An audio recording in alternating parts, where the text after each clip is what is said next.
জনায় তাৰ পাছতে তদন্ত প্ৰক্ৰিয়া আৰম্ভ হৈছে আৰু গোটেই বিষয়টো আপুনি কেনেধৰণে চায় বৰ্তমান পৰিস্থিতিলৈ? জুবিনৰ কায়িকভাৱে যি আমাক এৰি থৈ গৈছে সেই ক্ষতি আচলতে কেতিয়াও পূৰণ নহ'ব। এনেকুৱা ক্ষণজন্মা শিল্পী বা এনেধৰণৰ ব্যক্তিত্ব খুব কমেই জন্ম হয়, কিন্তু তেওঁ জীয়াই থাকিব আমাৰ মাজত, সদায় জীয়াই থাকিব ব্ৰহ্মপুত্ৰখনৰ দৰে। অসমৰ মানুহে জীয়াই ৰাখিব আহিবলগীয়া যুগ যুগলৈ। গতিকে আৰু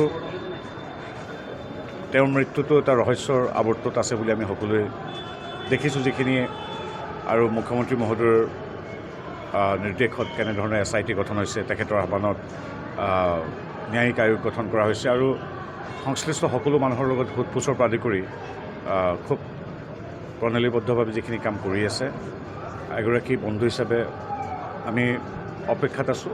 আচল ৰহস্যটো ওলাব লাগিব। যদি কোনোবা দোষী আছে কঠোৰতম শাস্তি পাব লাগিব। প্ৰত্যেকগৰাকী অসমীয়াই বা অসমবাসীয়ে বিচৰাৰ দৰে মই বা মুখ্যমন্ত্ৰী মহোদয় আমি সকলোৱে বিচাৰিছোঁ যে জুবিনৰ মৃত্যুৰ ৰহস্য উদ্ঘাটন হওক। তাত যি দোষী আছে, যদিহে দোষী আছে, মইতো ন্যায়পালিকা নহয় কাৰণে ক'ব নোৱাৰোঁ, যদি নিশ্চিতভাৱে কঠোৰতম সাক্ষী পাওক। আৰু জুবিনে বহুত দিলে অসমবাসীক, আৰু সঁচা কথা ক'বলৈ গ'লে অসমবাসীয়েও জুবিনক সমস্ত হিয়া উজাৰি মৰম আৰু তেওঁক কৃতজ্ঞতা জনাইছে, কৃতজ্ঞ অসমবাসীয়ে। আৰু যিটো ন্যায় বুলি কোৱা হৈছে, হয়, জুবিনক যিকোনো ক্ষেত্ৰতে ন্যায় দিবই লাগিব, সেই কথাটো সকলোৱে বিচাৰিছে আৰু আমিও প্ৰতিগৰাকী অসমীয়াৰ দৰে বিচাৰিছোঁ যে ৰহস্য উদ্ঘাটন হওক। যদি দোষী আছে কঠোৰতম শাস্তি পাওক।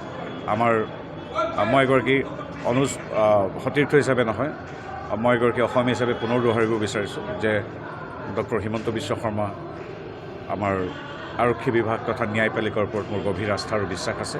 সেই বিশ্বাসেৰে আমি অপেক্ষা কৰিছোঁ।